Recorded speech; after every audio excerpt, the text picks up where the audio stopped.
샬롬.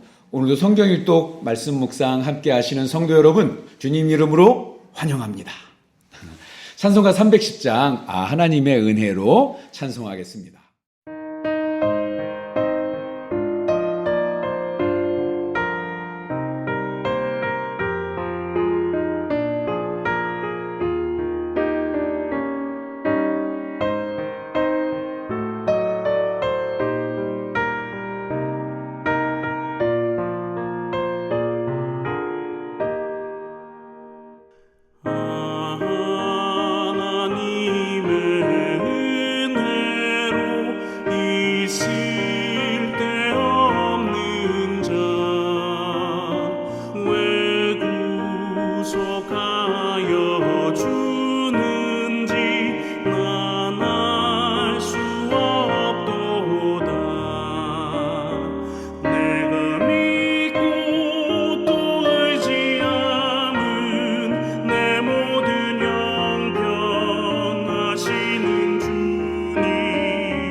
오늘 말씀은 레위기 19장, 20장, 21장이죠. 그 중에서 19장 1절에서 2절까지 말씀을 이 새벽에 같이 보겠습니다. 제가 봉독하겠습니다. 레위기 19장 1절, 2절. 여호와께서 모세에게 말씀하여 이르시되 너는 이스라엘 자손의 온 회중에게 말하여 이르라. 너희는 거룩하라. 이는 나 여호와 너희 하나님이 거룩함이니라. 자, 먼저 레위기 19장. 크게 두 가지 범위의 법으로 나눌 수 있습니다. 자, 첫 번째는 하나님과 우리 사이에 지켜야 할 법. 그리고 두 번째는 공동체 속에서 이스라엘 백성들 관계 속에서 지켜야 할 사회법입니다. 이 두 가지 주제를 한 번에 꿰뚫는 그런 테마가 있다면 거룩함입니다. 이 거룩이라는 단어는 레위기를 통해서 우리가 반복적으로 보고 있지요. 국어사전에는 매우 높고 위대함이라고 설명하고 있고요. 히브리 원어적으로는 분리됨, 구별됨이라고 설명할 수 있습니다. 성경에 있는 그대로 의미를 살리면 거룩 이꼴 하나님입니다. 하나님의 속성을 유일하게 표현할 수 있다면 바로 거룩함입니다. 오늘 말씀에서 이 거룩이라는 단어가 나올 때마다 하이라이트를 쭉 그어두시기 바랍니다. 자, 핵심 구절은 2절인데요. 너희는 거룩하라. 이는 나 여호와 너희 하나님이 거룩함이니라. 이 하나님과의 법도를 먼저 살펴보면 3절부터 8절까지죠. 하나님과의 관계에서 지켜야 할 도리를 안식일로 풀어가고 있습니다. 3절에서는 부모를 경외하고 나의 안식일을 지키라. 그러니까 자녀가 부모를 공경하는 일과 성도가 하나님을 공경하는 일은 이걸 같은 차원에서 풀어가고 있는 것입니다. 안식일을 지키는 근본 목적이 하나님의 창조 사역과 그 거룩함에 동참하는 것이고, 부모를 공경하는 목적도 감사와 사랑을 통해서 거룩함에 동참하는 것입니다. 이 그리스도인이라면 주의를 절대 경홀히 여기지 않습니다. 왜냐하면 거룩한 백성의 표지이기 때문입니다. 자, 그의 두 번째로 백성이 지킬 사회법의 내용은 9절부터 18절까지인데요. 하나님의 자녀들의 이 공동체 속에서 지킬 법입니다. 하나님의 거룩한 백성으로서 이 기본적인 사회윤리의 내용은 약하고 소외된 사람들을 배려하는 것입니다. 사랑이죠. 그래서 추수할 때 다 수확하지 말고 남겨두고, 또 밭에 떨어진 이삭이나 포도원에 남겨진 열매들을 두라고, 가난한 사람들을 위해서 그대로 두라고 말씀하고 있습니다. 그리고 두 번째로는 고용주들아, 일꾼의 임금을 절대로 체불하지 말라, 이것입니다. 하나님과의 관계와 이웃과의 관계를 별개의 문제로 분리하지 않는다는 것입니다. 어떤 사람이 있는데 그 사람이 신앙생활은 아주 잘하는데 사회에서는 자기 욕심만 챙기는 악덕 고용주라고 한다면 그 사람은 공동체에서뿐만 아니라 하나님과의 관계에서도 사실은 문제가 있다는 것입니다. 그래서 결론으로 18절에 내 이웃 사랑하기를 내 자신과 같이 사랑하라. 나는 여호와니라. 라고 말씀하고 있습니다. 자, 20장은 사형에 해당되는 중범죄에 대한 율법입니다. 자, 크게 세 가지인데요. 우상숭배죄, 무당을 찾아가는 죄, 또 부모를 저주하는 불효의 죄입니다. 이 20장에는 10번이나 반복되는 문장이 있는데요. 반드시 죽일지니입니다. 참 무섭죠? 이렇게 무시무시한 분위기가 등장한 이유는 이러한 죄들이 개인뿐 아니라 공동체를 파괴하는 암적인 요소가 되기 때문입니다. 자, 먼저 우상 숭배는 그 당시 역사를 보면 특별히 하나님이 이 암몬의 우상인 몰렉에게 자녀를 주는 거에 대해서 굉장히 싫어하십니다. 이 고대 근동 역사를 보면 이 몰렉 우상은 황소의 머리를 한 사람의 형상인데요. 우상의 모습을 보면 두 팔을 이렇게 앞으로 나란히 한 것처럼 두 팔을 뻗고 있습니다.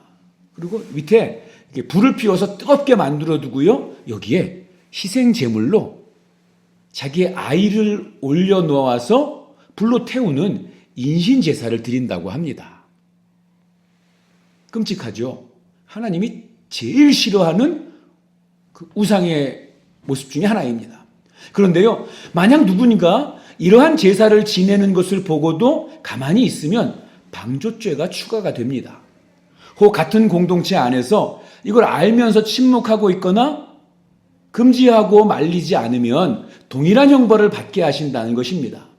왜 하나님이 이런 우상숭배죄뿐만 아니라 방조죄까지 엄하게 다루실까요? 하나님의 자녀로 함께 살아가는 공동체 안에서 개인의 범죄는 절대로 한 사람으로 끝나지 않고 모두에게 전염병처럼 옮겨가기 때문입니다.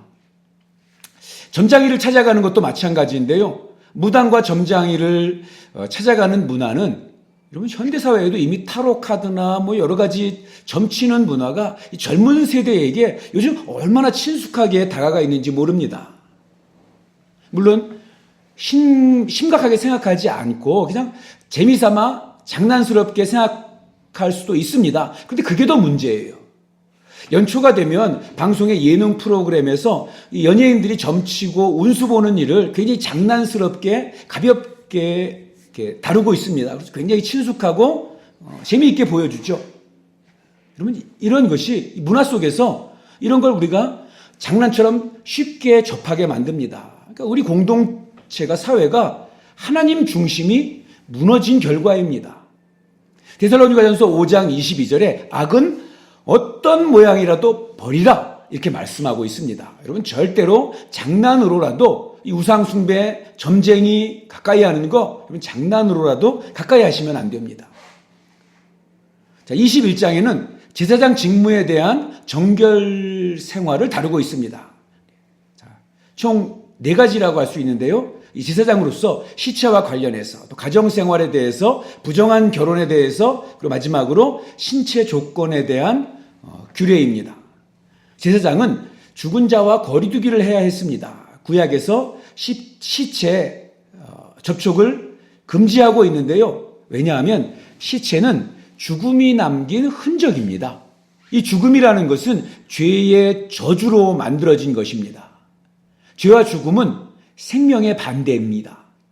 제사장은 생명의 전달자의 역할을 해야 하기 때문에 시체를 가까이 하지 못하게 하는 것입니다. 하지만 이런 상징적인 의미의 의식법들은 죽음을 이기신 예수 그리스도로 인하여 이제 모두 다 폐지되었습니다. 저도 지난주 장례 예배를 주관하였는데요. 계속해서 죽은 자와 같이 있고 터치를 하지요. 하지만 이것 때문에 제가 부정해져서 주일 예배 설교를 못하지 않습니다. 이미 예수 그리스도께서 사망 권세를 이기셨기 때문에 그렇습니다. 자, 그리고 또 여기 소개하는 신체 조건도 마찬가지입니다. 이 구약 이 레위기에는 육체에 장애가 있으면 또 흠이 있는 사람들은 제사장으로서 하나님을 섬길 수 없다고 말씀하고 있습니다. 자, 이것은 신체의 온전성이 그의 사역의 온전성을 상징하고 있기 때문입니다. 제사장은 하나님 나라의 일을 위해서 전력을 다해야 함을 의미합니다. 그의 입만 온전해서도 안 되고요. 손과 발만 온전해서도 안 됩니다. 제사장은 그의 눈과 다리와 모든 것이 하나님 앞에 온전한 삶을 살아야 함을 상징하고 있는 것입니다.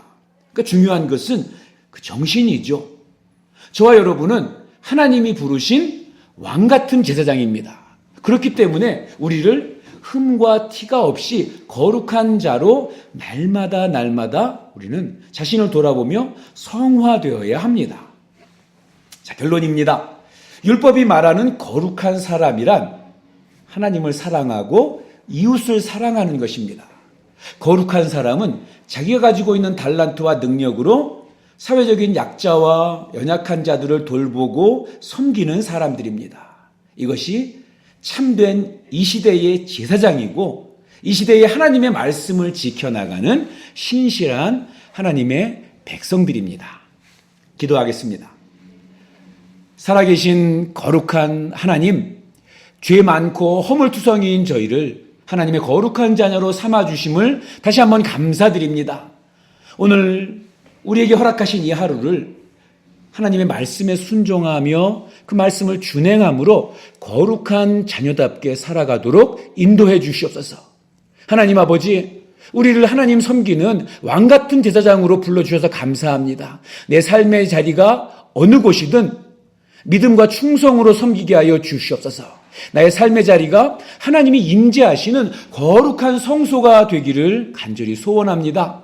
우리의 구별된 삶, 거룩한 삶의 바탕에 하나님에 대한 사랑과 또 사람에 대한 사랑이 넉넉히 묻어나게 하여 주시옵소서. 예수님의 이름으로 기도하옵나이다. 아멘. 오늘 읽으실 말씀은 레위기 19장, 20장, 21장입니다. 오늘도 말씀을 통해서 하나님의 은혜가 모든 성도님들 위에 함께하기를 축복합니다. 사랑합니다. 축복합니다.